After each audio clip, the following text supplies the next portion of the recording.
우리가 이번 9월 동안 지금 사사기의 사사들을 계속해서 살펴보고 있습니다. 그래서 이 사사들의 이야기를 통해서 또 이스라엘 백성들의 이야기를 통해서 하나님의 마음 그리고 우리의 삶이 어느 방향으로 나아가야 하는가 이것에 대해서 함께 그 방향을 살펴보고 깨닫는 그런 시간을 가지고 있습니다. 그동안 살펴봤던 사사들에 대해서 기억이 나시나요? 항상 이렇게 복습의 시간이 좀 있죠. 네, 기억이 나나요? 그래요. 태희가 대답을 한 것 같은데. 대답 안 했어요? 아니야, 너 대답했어 분명히. 우리 지금까지 살펴본 사사 이름이 이름만 그러면 이름만 누가 있었어요? 확실히 대답하세요. 목사님 오늘 머리 자른 거 안 보이니? 이게 가만두지 않아. 이름이 뭔지 혹시 기억나요? 첫 번째 사사. 너 말이야. 네 이름 말고 말이야. 사사 이름 말이야. 그래요. 네, 온니엘이라고 대답을 했어요. 맞아요. 첫 번째 사사가 온니엘이었고, 그다음 두 번째 주에 살펴봤던 사사가 이제 중간에 에훗이 있는데 에훗을 건너뛰고 삼갈, 그렇죠? 그리고 나서 지난주에 살펴봤던 우리 사사가 여사사였던 드보라. 이렇게 해서 저희가 사사를 지금 9월 달에 3명을 살펴봤고, 오늘 또 다른 사사를 통해서 하나님의 말씀을 함께 살펴보는 시간을 가지려고 합니다. 사사기 6장 1절 말씀을 보니까 익숙한 말씀이 등장을 해요. 그죠? 네, 뭐라고 나오고 있습니까? 이스라엘 자손이 어쨌다고 합니까? 또 여호와의 목전에 악을 행하였다. 이스라엘 자손이 여호와의 목전에 악을 행하였는데 어떻게 했습니까? 또 여호와의 목전에 악을 행했다는 거예요.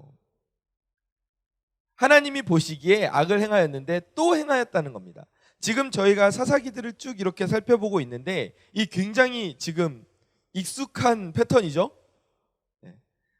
이스라엘 백성들이 하나님 목전에 악을 행하고, 그리고 하나님께서 이스라엘 정신 차리게끔 하기 위하여서 이방 민족, 주변의 민족들을 통해서 이스라엘 정신 차리게 하시고, 이스라엘이 회개하고 하나님께 부르짖고 돌아오면 하나님께서 사사를 세우셔서 이스라엘을 구원으로 인도하시고, 그리고 평안의 시간이 흐르고, 그리고 나서 다시 평안의 시간이 흐른 후에 다시 돌아와서 이스라엘 자손이 또 여호와의 목전에 악을 행하고, 이게 계속해서 사사기에 지금 동일하게 펼쳐지고 있는 패턴입니다. 이게 새롭지도 않아요. 이제 평안의 시간이 흐르면서 이스라엘 자손이 여호와의 목전에 악을 행하였는데, 이 여호와의 목전에 악을 행하였다, 이 말을 우리가 지금 9월 달에 살펴본 표현을 빌리자면 어떤 표현이라고 할 수 있습니까?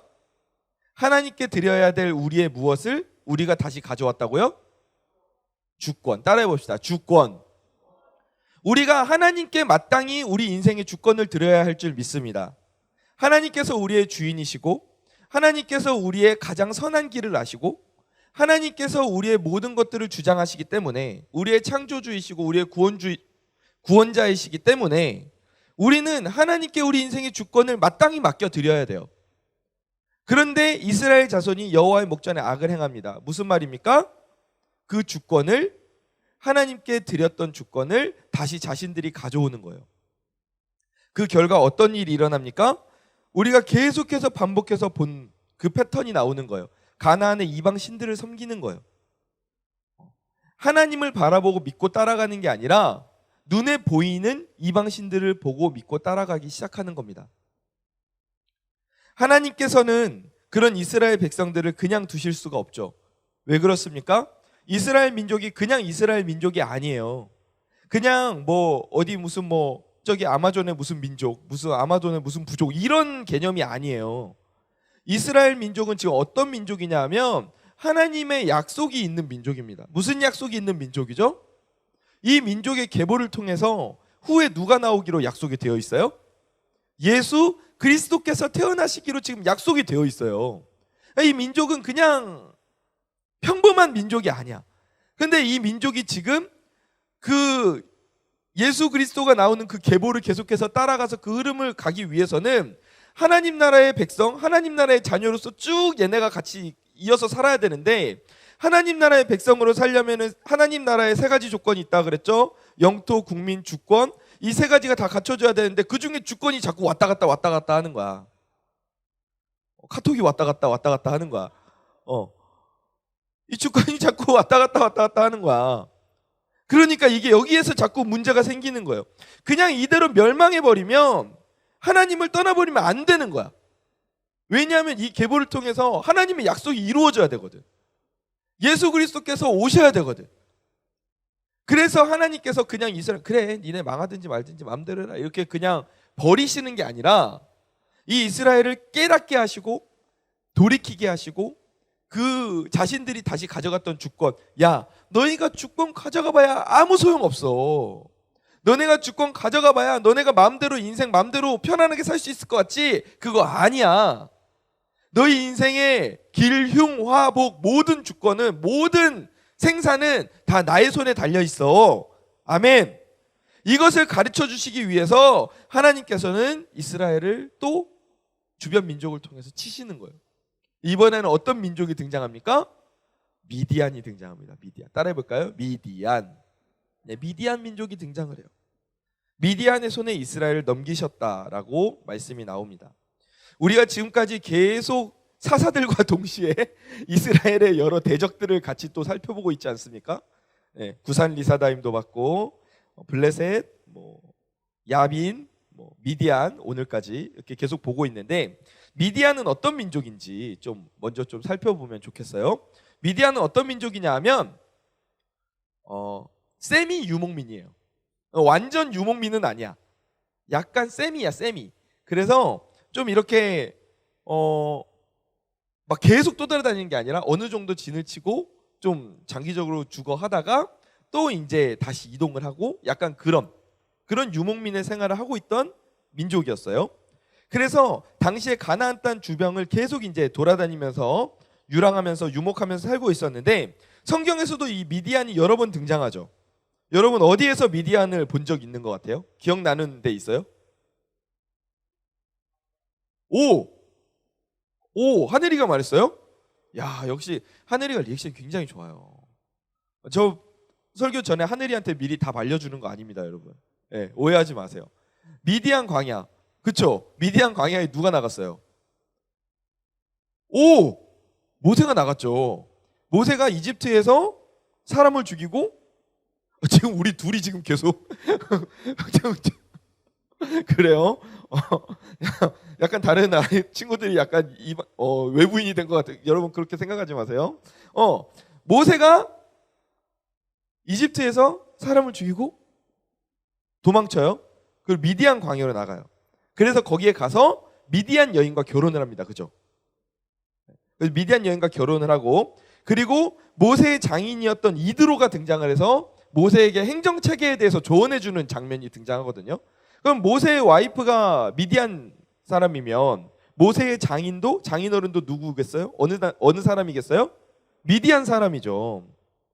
이렇게 미디안 민족은 사실 성경 안에서 지금 이 가나안 땅에서 마주치기 전에도 여러 차례 성경 안에서 등장을 했는데, 이거는 조금 방금 전에 말한 건 긍정적인 사례고 약간 부정적인 뉘앙스로 기록이 된 때도 있었어요. 먼저 요셉을 이집트의 노예로 판 사람들이 미디안 사람들이고, 그리고 결정적으로 민수기 25장을 보면 미디안 사람으로 인해서 이스라엘이 하나님 앞에 범죄하게 돼요. 그래서 하나님께서는 민수기 25장에서 뭐라고 말씀하시냐 하면, 너희는 미디안인들을 대적하여 그들을 치라고 말씀하세요. 그러니까 사실은 이런 상황이다 보니까 자꾸 미디안하고 이스라엘하고 여러 접점들이 생겼었는데, 이게 그 관계가 좋은 접점들이 생길 수가 없었어. 이 둘의 사이가 좋을 수가 없었어. 이런 상황입니다. 이런 상황에서 지금 미디안과 아말렉과 동방 사람들이 함께 힘을 합쳐서 이스라엘을 괴롭히기 시작했다라고 기록이 되어 있어요. 아까 우리가 읽었던 6장 1절 말씀을 보니까 미디안이 이스라엘을 7년간 괴롭혔다고 하는데, 이 기간은 어떻게 보면 다른 민족들이 이스라엘을 괴롭힌 기간보단 짧아요. 하지만 이 기간 동안 이스라엘이 겪어야 했던 고통은 엄청났어요. 그 고통에 대해서, 이스라엘이 겪었던 어려움에 대해서 좀 자세하게 기록을 해놓고 있거든요. 어떻게 기록이 되어 있습니까? 사사기 6장 3절에서 4절 말씀 함께 읽어볼까요? 시작.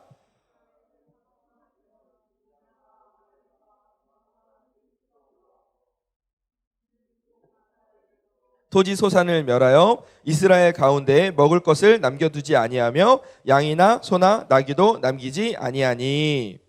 보세요. 미디안은 이스라엘을 계속 지배하면서 조공을 받거나 주종관계를 맺은 게 아니에요. 어떻게 괴롭혔냐 하면은 이스라엘이 이제 농사를 지을 거 아니야. 그래서 씨를 뿌려 파종을 해. 이제 모종을 심어. 그러고 나서 어느 정도 시간이 지나잖아? 그러면 몰려오는 거야. 막 낙타 타고 와! 막 이러고 몰려와. 그래가지고 야 너네 올해는 좀 이렇게 열심히 좀 농사 좀 지었나 보다. 막 이러면서 막 이러면서 괴롭히기 시작하는데 어떻게 괴롭히냐 하면 이스라엘로 몰려와서 진을 쳐요. 아까 전에 본 세미 유목민이라고 그랬죠. 몰려와서 이제 거주할 진을 치고 그리고 나서 거기에서 농사를 아예 짓지 못하도록 괴롭히는데 걔네들이 사람만 온 게 아니라 가축대를 다 데리고 와. 그래가지고 가축대를 데리고 와서 이스라엘 민족들이 심어놓은 것들을 다 먹이로 주는 거야. 악질 아니에요? 그죠? 진짜 나쁘지 않아? 이스라엘 민족은 이거는 먹고 사는 문제야.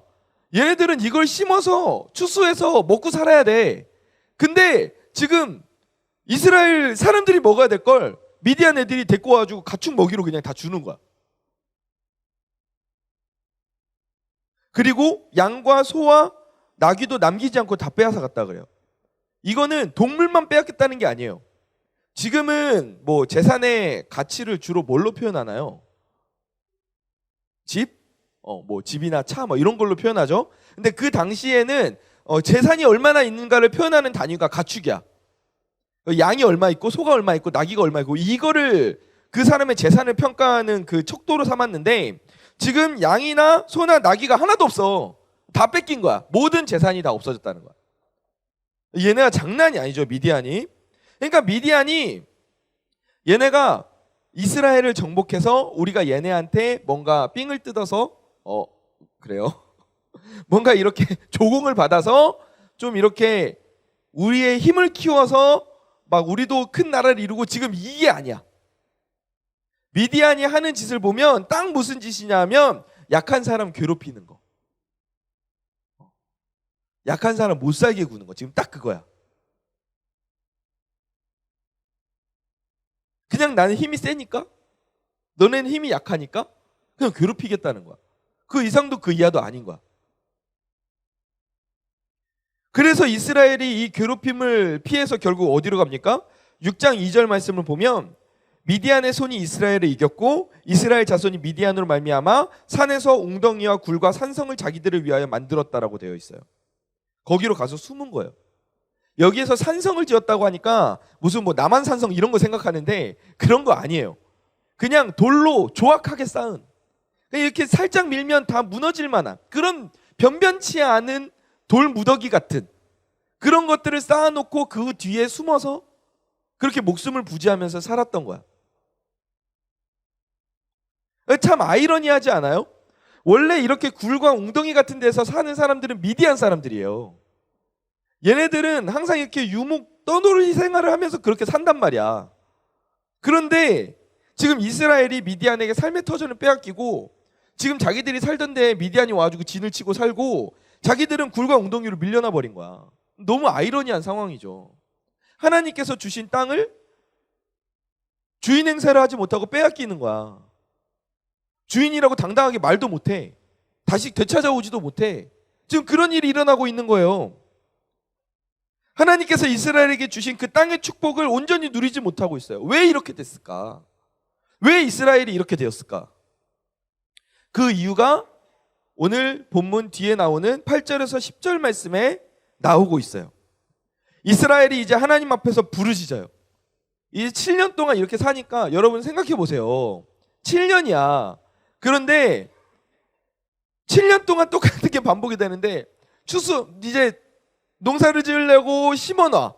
어느 정도 자라. 그러면 와가지고 오 하고 쓸어가. 메뚜기 떼처럼 몰려와서 쓸어간대잖아. 쓸어가. 아주 한 해는 막 어떻게 막 풀 뜯었고 이렇게 버텼어. 그다음 두 번째 해가 됐어. 또 이제 올해는 농사를 열심히 꼭 지어야 돼. 그럼 또 어느 정도 자라면 오 몰려가지고 또 다 없어져. 이런 패턴이 지금 7년 동안 반복이 되는 거예요. 그 당시에 이스라엘에서 가나안이 농사를 짓거나 뭐 가축으로 이렇게 통해서 뭔가 먹을 것들을 얻지 못하면 이게 제대로 생활이 영위가 될 수 없는 구조 속에서 살고 있었잖아요. 그러니까 지금 상상 이상의 괴로움과 상상 이상의 고난을 이스라엘이 지금 겪고 있는 상황이었던 거예요.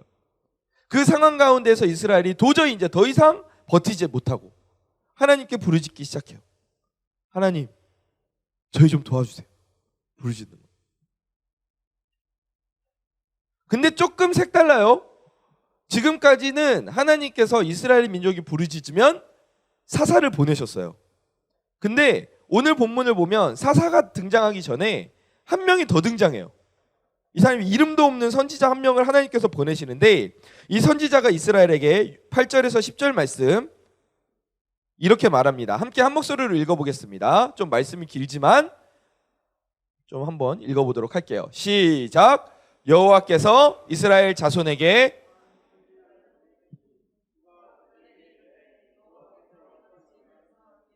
이스라엘의 하나님, 내가 너희를 애굽에서 인도하여 내며 너희를 그 종되었던 집에서 나오게 하여 애굽 사람의 손과 너희를 학대하는 모든 자의 손에서 너희를 건져내고 그들을 너희 앞에서 쫓아내고 그 땅을 너희에게 주었으며 내가 또 너희에게 이르기를 나는 너희의 하나님 여호와이니 너희가 거주하는 아모리 사람의 땅의 신들을 두려워하지 말라 하였으나 너희가 내 목소리를 듣지 아니하였느니라 하셨다 하니라. 아멘.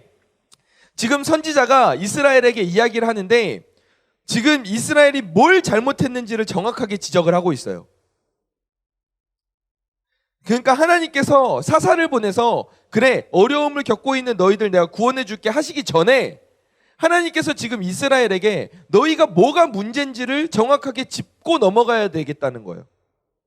너희가 지금 왜 이런 어려움을 겪고 있고 도대체 무엇 때문에 너희가 계속 이런 어려움을 겪어야만 하는 것인지를 하나님께서 정확하게 짚어서 가르쳐 주시겠다는 거예요.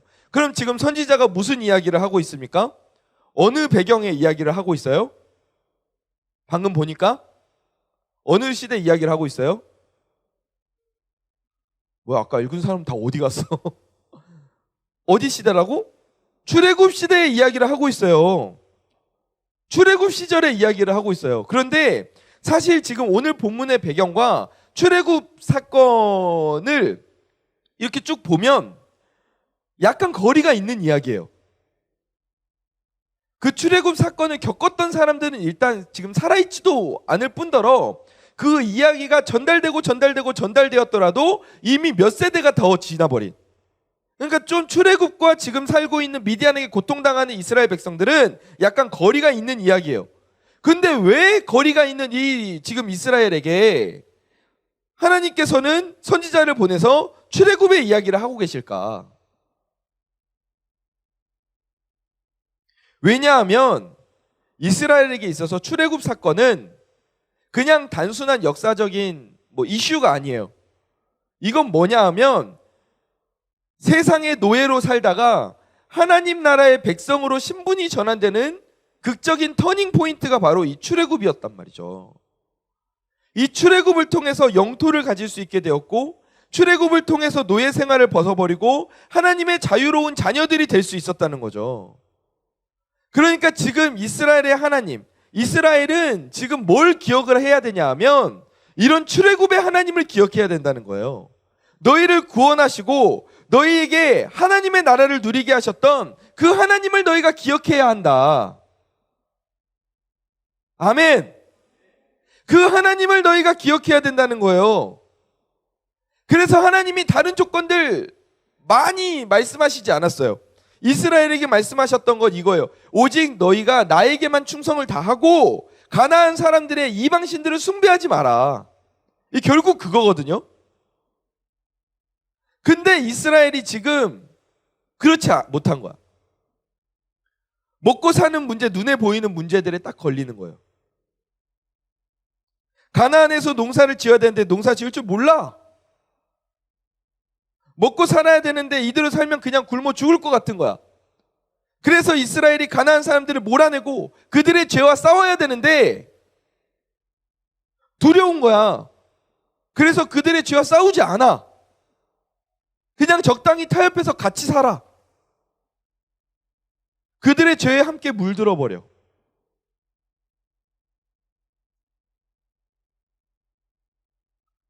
이 지금 행동이 결국 뭐예요?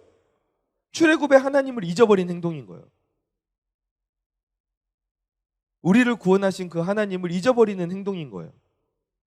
우리를 그 출애굽이라는 어마어마한 일을 하나님께서 일으키셨다면 지금 이 상황 가운데에서도 하나님께서 우리 민족을 먹여 살리실 수 있다. 하나님께서 능히 모든 것을 하실 수 있다라는 그 믿음을 가지고 지금 얘네가 이스라엘이 살아야 되는데 지금 그 믿음을 잃어버린 거예요. 출애굽의 하나님을 잃어버렸어.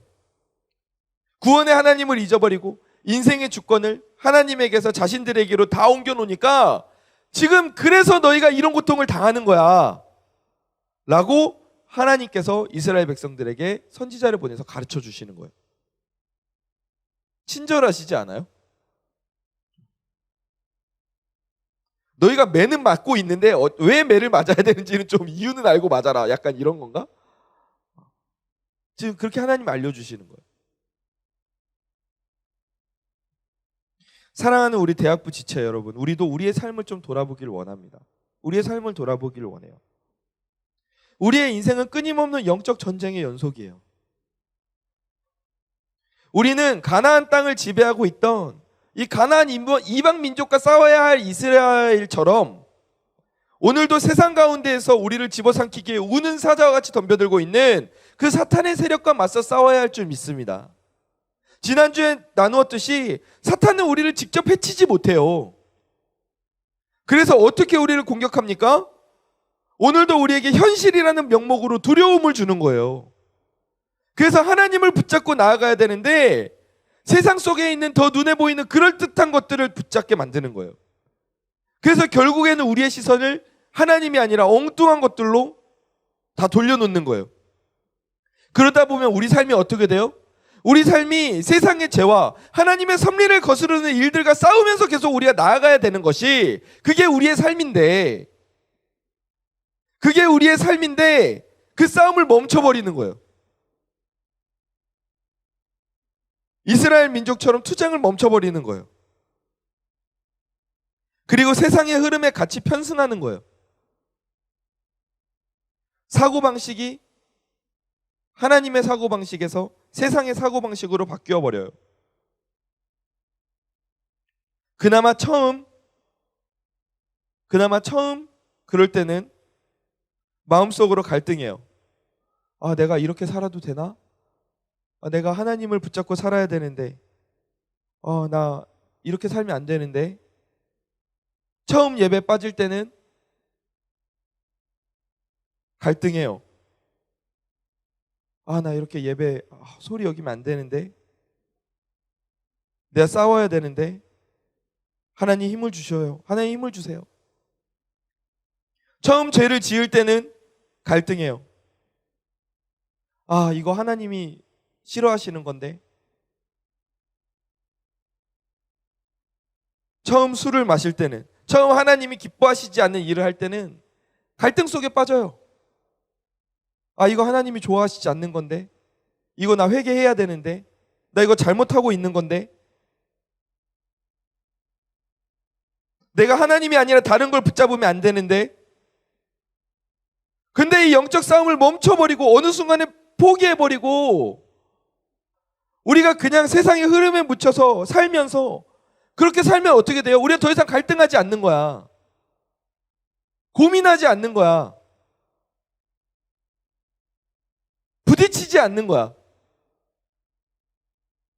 세상의 흐름에 그냥 떠내려가 버리는 거예요. 여러분, 이게 혹시 우리의 모습이 아닙니까? 여러분, 이게 만약에 우리의 모습인 것 같다면 여러분, 우리가 진짜 정신 차려야 돼요. 여러분, 우리가 하나님이 기뻐하시지 않는 행동을 하면서도 내 마음속에 갈등이 일어나지 않는다? 여러분, 이거 진짜 심각한 문제입니다.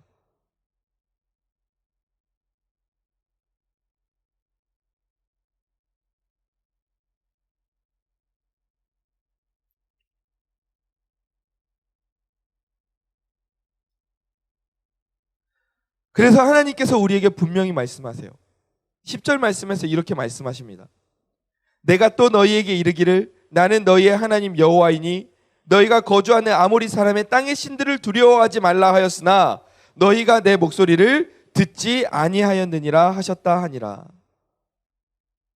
근데 하나님께서 우리에게 말씀하시는 거예요.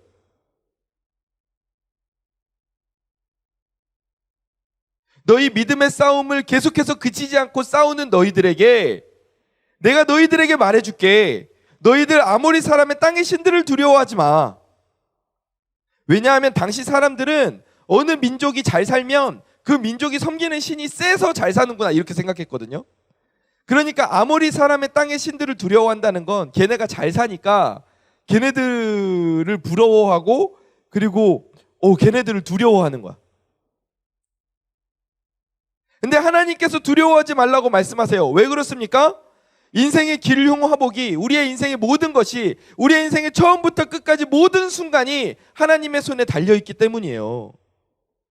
우리가 세상과 싸우는 것은 내 힘으로 싸우는 게 아닙니다. 매주 이야기하잖아요. 우리가 세상과 싸우는 건 내 힘으로 싸우는 게 아니고 하나님의 힘으로 싸우는 줄 믿습니다.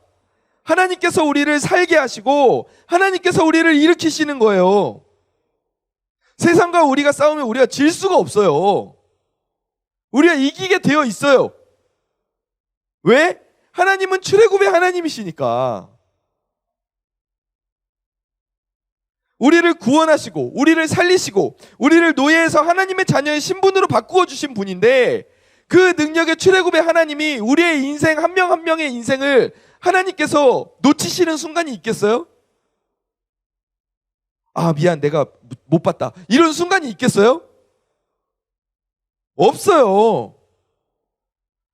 이런 출애굽의 하나님이 우리와 함께 계시기 때문에 우리는 세상에서 질 수가 없는 거예요.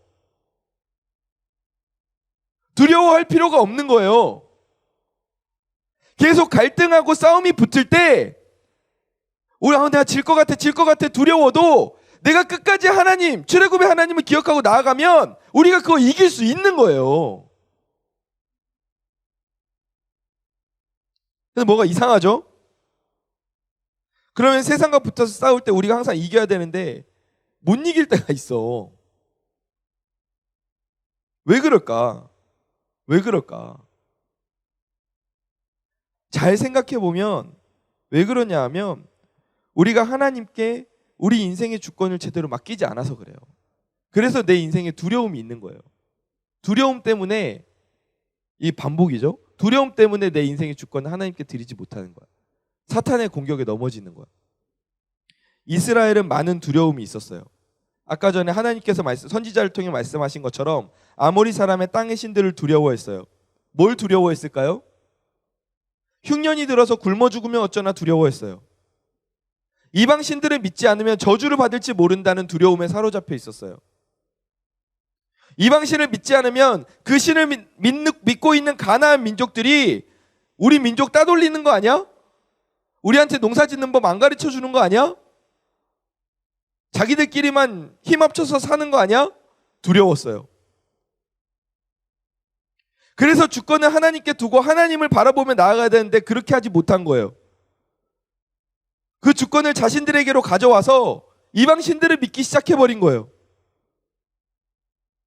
사랑하는 우리 대학부채 여러분, 그런데 우리도 이거 마찬가지 아닙니까? 우리도 마찬가지 아니에요? 우리도 인생을 살면서 많은 두려움이 있어요.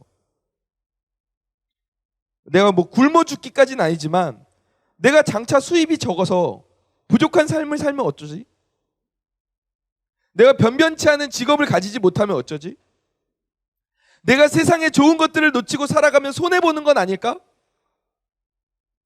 내가 하나님의 정직과 양심을 저버리고 눈 감고 살면 이득 볼 것들 내 많은데 근데 내가 하나님의 마음을 가지고 살면 나 손해보는 거 아닐까? 두려운 거야. 세상의 풍조를 따르지 않으면 세상 사람들이 나를 따돌리지 않을까? 친척들이, 친구들이, 직장에서 동료들이 나를 따돌리지 않을까? 두려운 거예요.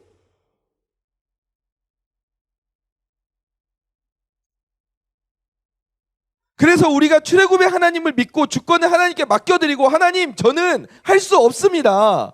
저는 능력이 없어요. 하나님이 나를 출애굽시키시고 구원하셨으니까 그 능력이 하나님 나를 붙잡아 주셔야겠어요. 이러고 주권을 하나님께 맡겨드리고 나아가야 되는데, 그 두려움 때문에 내가 자꾸 주권을 하나님에서 자꾸 가져오는 거예요. 하나님 잠시만요. 저 잠깐만 이것만 좀 제가 알아서 좀 할게요. 이렇게 좀 할게요. 잠시만요. 제가 보니까 이번에는 조금 이렇게 해야 될 것 같아요. 여러분, 근데 이게 뭐예요? 이게 우리를 무너뜨리는 사탄의 공격인 거예요. 여러분, 우리 인생이 돈에 의해서 좌우됩니까?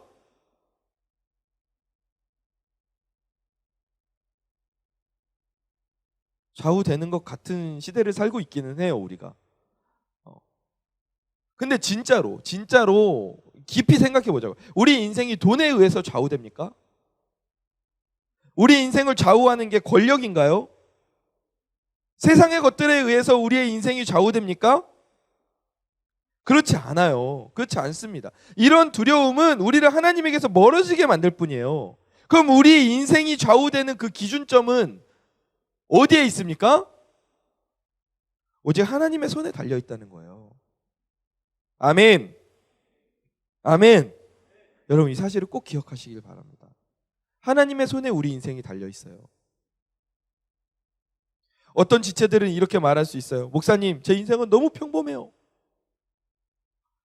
목사님, 저 인생에 뭐 별다를 게 없어요. 그냥 아침에 일어나서 뭐 어떻게 하는지 모르고 이제 저녁에 잘 때 됐는데, 저녁에 또 이제 잠 안 오니까 핸드폰 보고 새벽까지 이렇게 있다가 이렇게 그때 늦게 잠들면 또 이제 늦게 일어나고. 하나님, 그냥 저 이렇게 그냥 평범하게 살고 있는 것 같은데요. 별다를 거 없는 것 같아요. 다른 애들은 막 앞장서서 막 나가는 것 같은데, 하나님, 저는 뭐 특별하게 두각을 드러내고 있지도 않은 것 같아요. 근데 여러분, 제가 이 지난주에, 지지난주인가요? 최근에 이 평범한 삶이라는 것에 대해서 좀 묵상을 했어요. 묵상이 됐을 수밖에 없었어요. 왜냐하면 지지난주인 것 같아요. 토요일에 대학부 예배를 드리고 집에 가는데 목이 이상하더라고요. 목이 이상했어. 그래서 왜 이상하지? 목이 안 돌아가는 거야. 아, 드디어 목사님이 목이 곧은 백성이 되었구나 라고 생각하는 지체들은 없겠죠. 담 걸렸나? 근데 담이랑 좀 달랐어요. 주일날이 되고 월요일이 됐는데 점점 통증이 심해지는 거예요.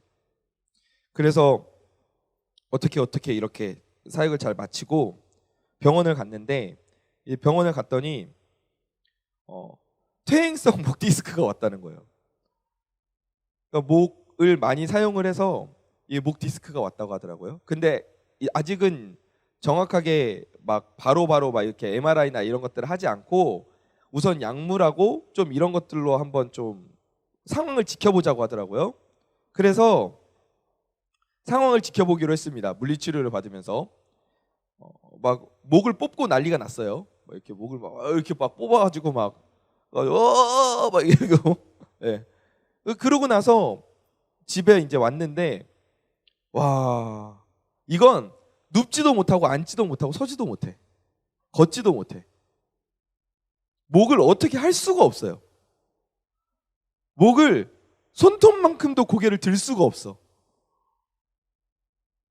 진짜 막 너무 이게 아픈 거예요. 너무 고통스러운 거예요. 누워서 잠도 못 자겠는 거야.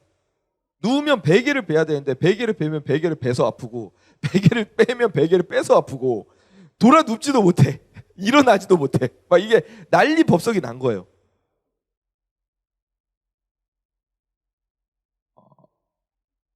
그때 이제 기도가 절로 나오더라고요. 하나님, 어떻게 합니까? 하나님, 앞으로 이렇게 제가 목을 이렇게 살아야 되나요? 그러면서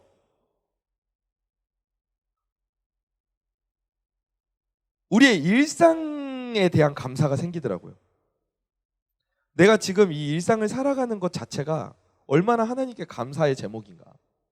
내가 지금 살아가고 있는 이 1분 1초가 하나님의 손길이 닿지 않으면 이게 무너질 수밖에 없는 순간들인데, 하나님이 지금 이 1분 1초들을 다 잡고 계시기 때문에 내 인생이 지금 이렇게 갈 수 있는 거구나.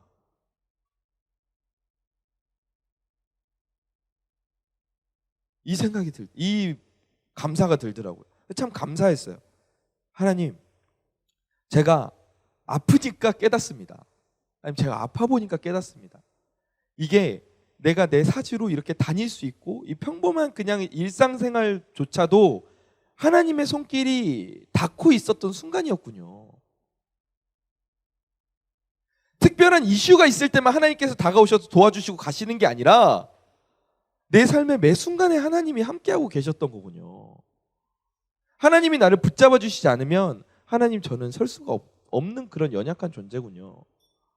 이걸 깨닫게 됐어요. 다행히 감사하게도 지금은 목이 좀 돌아가고 있습니다. 그래서 좀 이렇게 조심하고 있는데, 사랑하는 대학부 여러분, 하나님 백성이 비참해지는 순간은요, 하나님의 자녀가 비참해지는 순간은요, 굶고 있을 때 비참하다고 하는 게 아니에요. 돈이 없을 때 비참하다고 하는 게 아니에요. 넓은 집에서 살지 못하고 좁은 집에서 살 때, 동굴이나 웅덩이를 전전하면서 살 때, 그때를 보고 하나님 백성은 비참하다고 하지 않아요. 하나님 백성이 가장 비참하게 될 때가 언제입니까? 자기가 누구인지를 잊어버릴 때예요. 자기가 하나님 나라의 자녀임을 잊어버릴 때, 자기가 출애굽의 하나님께 구원받은 존재임을 잊어버릴 때, 하나님이 없이는 단 한순간도 살 수 없는 존재임을 잊어버릴 때, 그때 하나님 백성이 가장 그 인생이 비참하게 되는 거예요. 우리가 세상 사람들과 다른 길을 걷고 있어요. 다른 길을 걷고 있어요. 근데 그게 결코 두려울 일이 아닙니다. 두려운 순간이 찾아올 수 있어요. 하지만 그건 두렵고 숨길 일이 아니라 자랑스러운 일이고 당당해야 될 일이고 기뻐해야 할 일이에요. 우리가 세상과 다른 길을 걷는다는 건 너무 좋은 거야. 우리 숨어서 하나님 믿을 게 아니에요. 오히려 세상의 길을 걷고 있는 사람들한테 이 구원의 길을 오라고 적극적으로 부르고 손짓하면서 살아가야 되는 거예요. 여러분, 세상 사람들의 길이 금으로 깔린 길 같습니까? 그런 길을 걷고 있는 것처럼 보일 때가 있어요. 내가 지금 걷고 있는 이 믿음의 길보다 세상 사람들이 걷는 길이 더 좋아 보이나요? 그 길이 지름길처럼 보입니까? 내가 뒤처질까 봐 두렵습니까? 여러분, 근데 내가 지금 걷고 있는 길이 어떤 포장재로 깔렸는지가 중요한 게 아니에요. 우리의 인생의 길에서 뭐가 중요한 겁니까? 지금 그 길을 누구랑 걷고 있느냐가 가장 중요한 거예요. 하나님과 우리의 인생길을 걸어가는 게 가장 중요한 거예요. 여러분, 우리가 이 사실을 기억하기를 간절히 축원합니다. 간절히 축원합니다. 우리를 출애굽시키신 하나님, 우리를 사탄의 권세에서 구원하시는 하나님, 당신의 자녀로 삼으시고 우리의 인생을 지키시는 그 하나님, 그 하나님을 붙잡고 나아가기를 주님의 이름으로 간절히 축원합니다. 아멘. 이스라엘이 뒤늦게나마 다시 이 사실을 깨달은 거예요. 아, 그렇구나. 우리가 출애굽의 하나님을 잊고 살았구나. 내가 내 눈에 보이는 두려움 때문에 내가 하나님을 놓치고 살았구나. 저 가나안 사람들이 걷고 있는 저 길이 그럴듯해 보이고 멋있어 보이고 평탄해 보여서 내가 하나님과 걷고 있는 이 길을 벗어나서 그 길을 내가 추구하고 살았구나. 이걸 깨달은 거예요. 그래서 하나님께로 나아갑니다. 하나님께 부르짖어요. 그래서 하나님께서 이스라엘에게 다시 한번 회복의 기회를 또 주십니다. 여러분, 참 감사하지 않습니까? 하나님께서 선지자를 보내서 이스라엘에게 너희가 지금 뭘 잘못했고 왜 이런 처지에 놓였는지를 가르쳐 주시고, 그와 동시에 구원의 길을 또 준비하고 계시는 거예요. 하나님께서 이스라엘을 구원하기 위해 사사를 부르시는데 그 사람의 이름이 바로 누굽니까? 미디안의 손에서 구원하기 위해 세우신 사사, 따라해 봅시다. 기드온. 네, 기드온이 바로 그 세워진 사사입니다. 아니 목사님, 이제 기드온이 나오면 언제 오늘 설교가 끝납니까? 네. 이제 기드온이 나왔어요. 이제서야 기드온이 나왔습니다. 앞으로 우리가 살펴봐야 될 게 뭐가 있냐면, 기드온은 어떤 사람인가? 하나님께서 기드온을 어떻게 부르셨는가? 하나님의 부르심에 기드온은 어떻게 반응하였는가? 하나님이 기드온을 어떻게 사용하셨고, 어떻게 승리를 차지하게 하셨고, 기드온의 인생의 마지막은 어떻게 되었는가? 우리가 살펴봐야 돼요. 이 부분은 우리가 다음 주에 이어서 살펴보도록 하겠습니다. 가장 은혜가 되는 순간이라고 느끼는 건 아니겠죠? 맞습니다. 말씀을 마무리하겠습니다. 우리 사랑하는 대학부 지체들, 여러분이 인생의 길을 걷고 있어요. 지금 여러분은 각자의 인생의 길을 걷고 있습니다. 저는 여러분의 그 인생의 길이 정말 너무너무 행복한 길이었으면 좋겠어요. 너무너무 기쁨이 넘치는 인생 길이었으면 좋겠어요. 근데 우리 인생 길이 그렇지 않죠. 살다 보면 길이 좁아질 때도 있고, 갑자기 비포장도로가 나올 때도 있고, 갑자기 뭐 길이 띄엄띄엄 막 떨어져서 있을 때가 있어요. 근데 우리 대학부 여러분, 우리 사랑하는 지체들, 우리가 어떤 인생의 길을 선택해야 합니까? 여러분 앞에 인생의 길이 여러 개가 놓여 있다면 여러분은 어떤 길을 걷고 싶으세요? 그 인생의 길이 넓은지 좁은지를 우리가 봐야 될까요? 이 길은 막 경부 고속도로네, 막 왕복 막 8차선 이 길로 가면 막 누워서 굴러갈 수도 있겠다, 막 이렇게. 길이 넓고 좁은지를 봐야 될까요? 아니면 그 도로가 뭘로 포장되어 있는지를 봐야 될까요? 아니면 얼마나 그 도로가 길이 잘 꾸며져 있고 얼마나 편리성들을 잘 갖추고 있는지, 그런 것들을 우리가 봐야 될까요? 우리 인생의 길을 선택해야 되는 조건이 뭘까요? 여러분, 우리는 인생의 길을 선택할 때, 인생의 중요한 이슈의 가운데서 선택할 때 우리가 살펴봐야 될 건 그 길의 생김새나 포장재나 뭐 주변 상황이 아니라 하나님이 어디에 계신가를 살펴봐야 돼요. 하나님이 어느 길에 계신가를 봐야 돼요. 그게 정답이에요.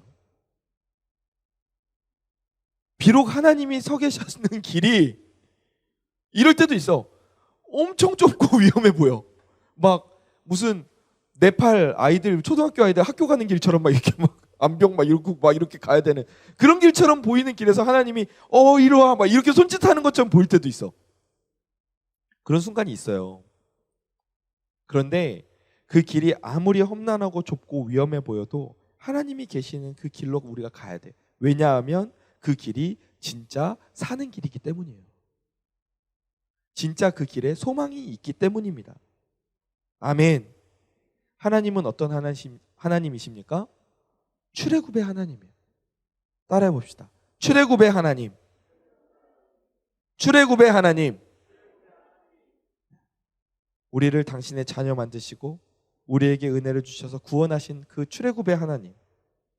우리를 애굽에서 꺼내놓고 나 몰라라 하시는 게 아니라, 우리를 세상에서 하나님 자녀로 부르시고 나 몰라라 하시는 게 아니라, 오늘도 그 세상 가운데에서 맞서 싸울 힘을 주시고 이길 수 있는 능력을 하나님과 함께 가지게 하시는 그 하나님, 오늘도 우리를 지키시고 함께 하시는 그 하나님, 그 하나님과 함께 하는 인생에 소망이 있는 줄 믿습니다.